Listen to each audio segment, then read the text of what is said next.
بسم اللہ الرحمن الرحیم۔ میرے پاکستانیوں، آپ سب کو میرا پیار بھرا عقیدت بھرا سلام۔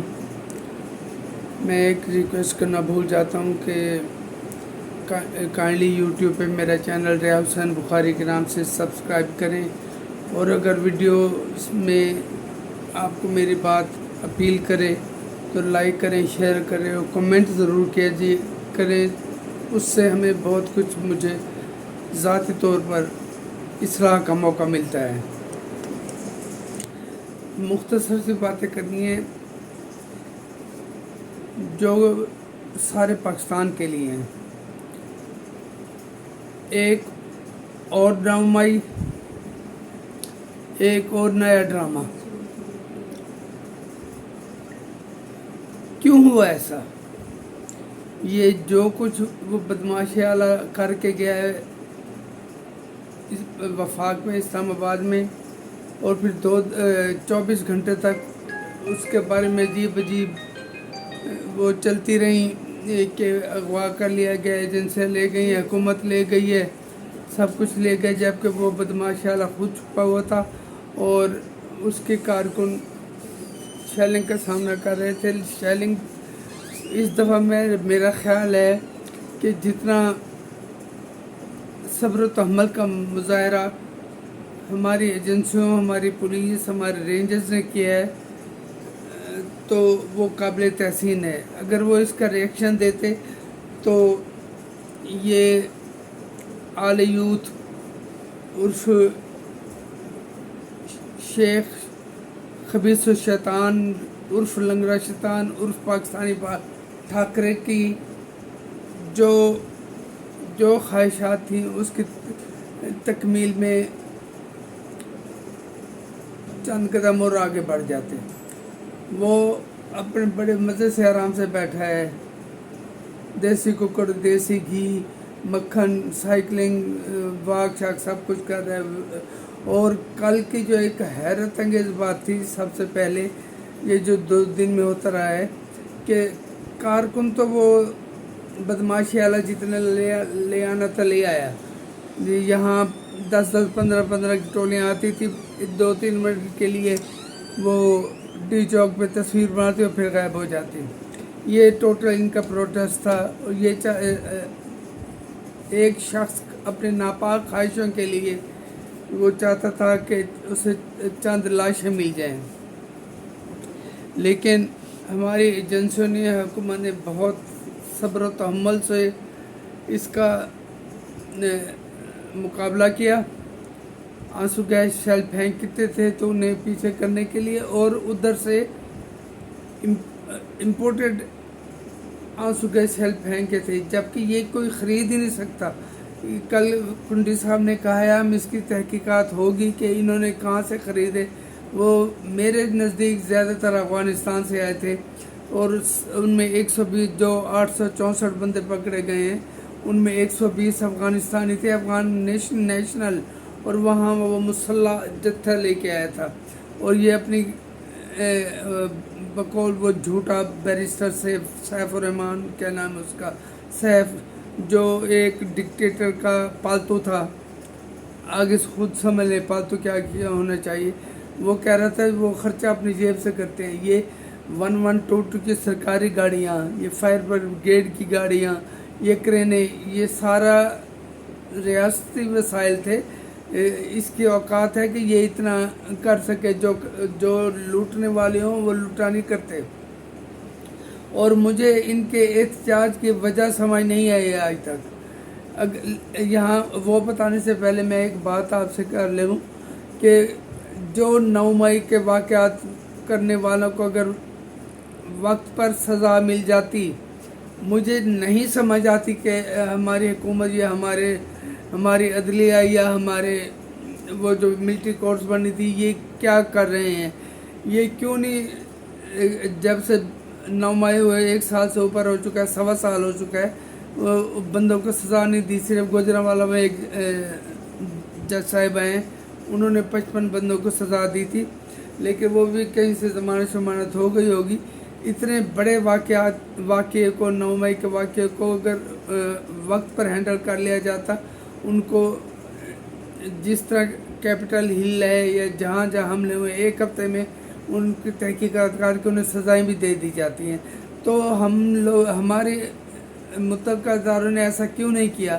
اور یہ اسی وجہ سے یہ ان کی اتنی ہمت ہوئی ہے کہ ہر ہفتے یہ اسلام آباد پہ چڑھائی کرتے ہیں، اور وزیر اعلیٰ صاحب خود تو بھاگ جاتے ہیں، باقی کا کوئی دین ایمان نہیں ہوتا، اور کوئی بھی ان کا نہ احتجاج کامیاب جا رہا ہے، نہ انہیں جلسہ کرنا آتا ہے، نہ ان کے ساتھ بندے ان کے کارکن نکلنے کے لیے تیار ہیں۔ اور کل تو حد ہو گئی نا کہ جتنے بھی کارکن تھے 100 200 500 جتنے بھی تھے 1000 تھے، لیڈر ان میں کون تھا؟ ایک بھی لیڈر نہیں۔ کہاں گیا بیرسٹر گور؟ کہاں گیا وہ کیا نام ہے علی محمد خان جو بہت جو کلمے پڑھ کے جھوٹ بولتا ہے؟ کہاں گیا وہ کیا نام ہے عمر ایوب خان؟ وہ ٹھنڈے کمروں میں بیٹھ کے چند ایک لوگ بس ویڈیو جاری کرتے رہے آگے کارکن، اور ان کے ساتھ بھی ٹھیک ہوا ہے۔ انہیں عقل آ جانی چاہیے کہ کون ان کا رہنما ہے، کون جو خود چوپ کے بیٹھ جاتے ہیں اور آپ لوگوں کو سامنے کر دیتے ہیں۔ لیکن یہاں تو حکومت کی بہتر حکمت عملی سے ان کا تو کچھ نہیں ہوا، لیکن ایک حفاظت کرنے والا ایک کانسٹیبل وہ شدید زخمی ہوا اور آج شہید ہو گیا، اس کا حساب کون لے گا؟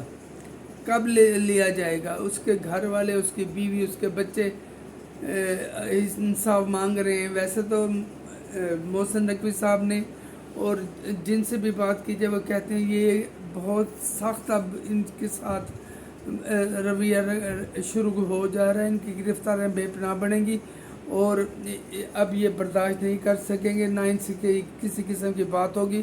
اور جب تک یہ نہیں کریں گے 9 مئی کے سمیت اس یہاں کے بھی وہ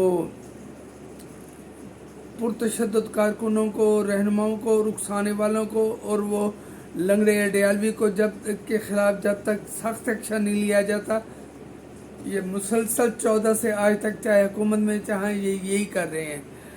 کبھی 14 مئی کا 14 میں وہ 126 دن کا دھرنا دیتے ہیں، کبھی پھر تحریک لبیک اپنا ہر سال ایک آ کے دھرنا لگا کے بیٹھ جاتی ہے، پھر وہ بدماشی والا ہر ہفتے اسلام آباد آ کے چڑھائی کر دیتا ہے، اور انہیں صحیح طور پر منڈی مویشیوں میں جگہ دی جاتی ہے تاکہ کم از کم گن تو صاف کریں۔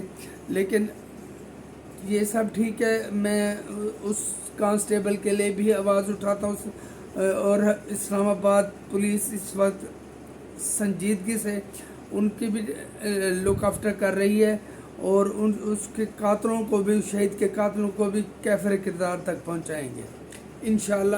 اور یہ بدبخت جماعت، یہ یہودی فنڈڈ راف کی لیپالک فنڈ پہ کام کرنے والی جماعت، یہودیوں کے پیسوں سے فنڈ کرنے والی جماعت اپنے بھیانک انجام کی طرف بہت جلد پہنچ رہی ہے، اور اس کے کل کے واقعات کے بعد یہ لنگڑا شیطان کے پاس اب سپیس نہیں رہی۔ کل اس کی بہنیں پکڑی گئی، تو پکڑا تو آپ نے فریال تاجپور کو بھی تھا جو ہاسپٹل میں تھی، اور رات کو عید کی راتوں سے گھسیٹ کر وہاں لایا گیا جیل میں، اور انہیں تو بڑے آرام سے پکڑ کے لے گئے کیونکہ اکیلی تھی، کوئی تھا نہیں، تو وہ انہیں بڑی عزت سے لے کر گئے، اور یہ جو ڈرامہ کر رہے ہیں کرتے رہے۔ وہ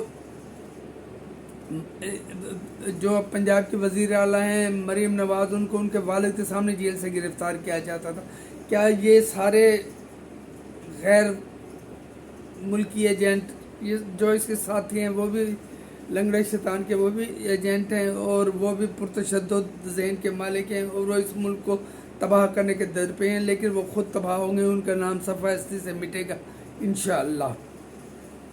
اس کے بعد ایک اور اپیل، پاکستان میں پہلی دفعہ کل 7 اکتوبر کو یوم یکجہتی فلسطین منایا جا رہا ہے پورے پاکستان کو، تو میری اپیل ہے کہ اس کو پورے پاکستانیوں سے کہ اس موقع پر انہیں جن کو نہ گھر رہے ہیں نہ رشتہ دار رہے ہیں. 45,000 بندے ان کے وہاں کے شہری شہید ہو چکے ہیں، لیکن وہ لڑ رہے ہیں، ہمت ہار رہے ہیں. اب وہ جو کتے جو حملہ کر رہے ہیں، اب وہ لبنان اور شام سے ہوتے ہوئے یہ جنگ بڑھا رہے ہیں یہاں پہ. ان کے پیچھے صرف انکل سام کھڑا ہے، ساری دنیا ان کے پیچھے ہے. تو انکل سام کو کیا سارے مسلمان اور دوسرے انسانیت سے آری تو نہیں ہے نا، وہ ان کو بھرپور جواب دیں. اور اس کے کل پاکستانی حکومت نے یوم یکجہتی فلسطین منانے کا اعلان کیا ہے، جو یہاں بھی منایا جائے گا پوری، اور آزاد کشمیر میں بھی منایا جانا چاہیے. اور یہاں ہر قسم کی سیاسی اختلاف دور کر کے اکٹھے ہو کے یوم یکجہتی کشمیر منائیں، جو ہر پاکستانی کا فرض ہے. کل میں نے ایک اپیل کی تھی، اس کا اچھا رسپانس ملا، اور آج میں جو کر رہا ہوں یہ پاکستان کے لیے تو خصوصاً، اور پھر جو فلسطین کے لیے میں جو کچھ ہو رہا ہے، جو مسلمانوں کے لیے جہاں سے ایک چھوٹی سی جگہ پہ ان بے گھروں کو بسایا گیا تھا، وہ بھی ان سے چھینے کے در پہ ہیں. تو سارے مسلمان امہ کو ایک ہو کے ان کا ساتھ دینا چاہیے، ایران کا، لبنان کا، شام کا. اور میں اپنے حکومت سے مطالبہ کرتا ہوں، وہ وہاں میڈیکل ایڈ پہنچا رہی ہے، کھانا پہنچا رہی ہے، اور صحافی حضرات بھی وہاں سے کوریج کر رہے ہیں، لیکن وہ ان کے کھل کر ڈپلومیٹک مینز کے اندر رہتے ہوئے فلسطین کی حمایت کریں. اور کل کا جو ایونٹ ہونے جا رہا ہے وہ انشاءاللہ ایک بہت بڑا میسیج آئے گا، جب پورا پاکستان کشمیر کے حق میں آواز اٹھا رہا ہوگا. چاہے ہماری مائیں ہیں، ہماری بہنیں ہیں، ہماری بیٹیاں ہیں، ہمارے بزرگ ہیں، ہمارے نوجوان ہیں، ہم سب ایک ہیں. اور ہم مسلمانوں کے ساتھ اپنا جو فرض ہے وہ پورا کرنے میں کوئی کسر نہیں رکھیں گے. اور انشاءاللہ یہ یہودی کتا اپنے انجام کو پہنچے گا. اور اسے 1 کروڑ کی آبادی ہے سارے بدبخت یہودیوں کی اسرائیل میں، اور ہم مسلمان عربوں میں اگر ہم ایک ہو جائیں تو اپنے اپنے فروعی اختلافات چھوڑ کر تو اس کو کہیں سانس لینے کی جگہ نہ ملے. وہ انکر سام جو کرتا ہے کرتا رہے، لیکن وہ یاد رکھے کہ مسلمان اور جن کو سپیئر ہیڈ ہمارا ملک کر رہا ہے پاکستان، جن کے پاس لیٹسٹ ٹیکنالوجی ہے، ایٹامک بم، میزائل ٹیکنالوجی، اور دنیا کے کئی شہر، 5 بڑے بڑے شہر، تل ابیب، شاید واشنگٹن ڈی سی اور یہ نیو دہلی، یہ جو تینوں کا نیکسس ہے، اسے پاکستان ہی توڑ سکتا ہے. باقی مسلمان پاکستان کے پیچھے، ممالک پاکستان کے پیچھے کھڑے ہوں اور ان کو ان کے عبرتناک انجام سے دوچار کریں اور ان صہیونیوں کو صفحہ ہستی سے مٹائیں. اب مصلحتیں ساری بالائے طاق رکھتے ہوئے فلسطینیوں کے حق میں آواز اٹھائیں اور پورے پاکستان میں ریلیاں نکالیں جہاں جہاں ممکن ہو سکتا ہے، اور اس کی کوریج زیادہ سے زیادہ کر کے عالمی UN کو، عالمی دنیا کو میسیج دیا جائے کہ ہم پاکستانی بھی فلسطین کو اپنا دوسرا گھر سمجھتے ہیں، اور اللہ ہماری مدد کرے گا، اور ہماری مدد سے ان مظلوموں کی مدد ہوگی، اور وہ یہودی کتی قوم اپنے نتیجے کو پہنچے گی، اپنے پایا انجام کو پہنچ کر اپنے گناہوں کا بدلہ دے گی. انشاءاللہ یہ وقت بہت جلدی گزر جائے گا، لیکن انہیں بنانے میں وقت عرصہ لگے گا، انہیں دوبارہ سیٹل ہونے میں. لیکن ایک چیز ہے کہ اتنی ظلم سہنے کے باوجود 1 سال ہو گیا ہے، وہ 1 انچ غزہ کی پٹی پر 1 انچ قبضہ نہیں کر سکے. وہ بیچارے نہتے لڑ رہے ہیں. تو ہم جیسے ملک جو جوہری قوت رکھتے ہیں، جن کے پاس دنیا کی بہترین افواج ہیں، اور جتنے بھی اسلامی ملک ہیں، سب کو ایک ہونا چاہیے. اور کل کے لیے میں پوری پاکستانی قوم کو کہتا ہوں یوم یکجہتی فلسطین میں حصہ لیں اور اپنے جذبات کا کھل کر اظہار کریں. بہت بہت شکریہ. اللہ آپ کی حفاظت کرے اور آپ کو سچ کا ساتھ دینے کی توفیق دے. بہت بہت شکریہ.